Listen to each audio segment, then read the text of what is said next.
Vlog തുടങ്ങുമ്പോ ചെണ്ട കൊട്ടി പഠിച്ചിട്ടാണല്ലോ തുടങ്ങിയത്. അതിപ്പോഴും ചെണ്ട പഠിക്കുന്നുണ്ട്, പക്ഷെ ഇതുവരെ എനിക്ക് അരങ്ങേറ്റം നടത്താൻ പറ്റിയിട്ടില്ല. എന്റെ ആദ്യത്തെ വ്ളോഗ് മുതല് ഞാൻ ചെണ്ട പഠിക്കുകയാണ്. 1-2 താളം ചെറുതായിട്ട് കൊട്ടുമെങ്കിലും എന്റെ ആശാൻ പറയും നീ അരങ്ങേറാറായിട്ടില്ല, നീ പഠിക്കുന്നതാണ്. നമുക്ക് ഇവിടെ ഒരു ചെറിയ സാമ്പിൾ അടിക്കാൻ പറ്റുമോ? ചെണ്ടയോ? ചെണ്ട ഉണ്ടോ? ചെണ്ടയുണ്ടോ? എന്ത് ചോദ്യം! ഒരു ചെണ്ട കൊണ്ടുവരൂ.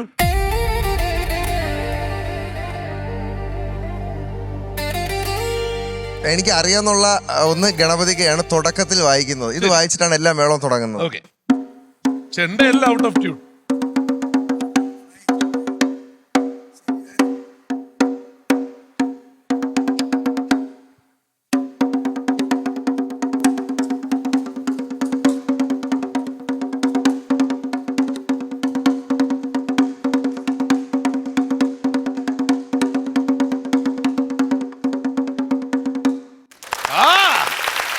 സൂപ്പർ. പക്ഷെ ഞാൻ ഒഫീഷ്യലി അരങ്ങേറിയിട്ടില്ല. അപ്പൊ അമൃത ടിവിയിലാണ് എന്റെ അരങ്ങേറ്റം. Thank you so much. നമുക്ക് ഇതിലും വലുതെന്തോ വരായിരുന്നു. എന്റെ തോളിയിരുന്നൊരു സിംഹം നോക്കൽ, നീ എന്ത് തേങ്ങയാണ് ഈ കാണിക്കുന്നതൊക്കെ.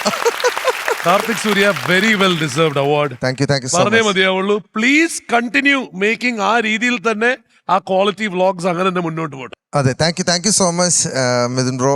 എന്തെങ്കിലും സ്കില്ലുണ്ടെങ്കിൽ നമുക്ക് സ്വന്തമായിട്ട് കാഴ്ചവെച്ച് ഹാർഡ് വർക്കിലൂടെ മുന്നോട്ട് വരാൻ പറ്റുന്ന ഒരു അടിപൊളി പ്ലാറ്റ്ഫോമാണ് സത്യം പറഞ്ഞ സോഷ്യൽ മീഡിയ. അപ്പോൾ അതിലോട്ട് പോസിറ്റീവായിട്ട് കടന്നു വരാൻ ആഗ്രഹിക്കുന്ന ആരും മടിച്ചു നിൽക്കരുത്. കാരണം ഒന്നും പോവാനില്ല, ചെയ്തില്ലെങ്കിൽ ചെയ്തില്ല എന്നേ ഉള്ളൂ. പക്ഷേ ചെയ്യാതിരിക്കുകയാണെങ്കിൽ അത് ലൈഫ് ലോങ് ഒരു റിഗ്രറ്റ് ആയിരിക്കും. അപ്പോൾ ആർക്കെങ്കിലും എന്തെങ്കിലും ചെയ്യണം, ചെയ്ത് കാണിക്കണം എന്നുണ്ടെങ്കിൽ definitely do it, dare to dream. Thank you so much. Thank you. നന്മയുടെ ദീപം തെളിയട്ടെ, മേന്മയുടെ പാതയിൽ ഉയരട്ടെ, ഹൃദയത്തിൽ പ്രതീക്ഷ പാറട്ടെ.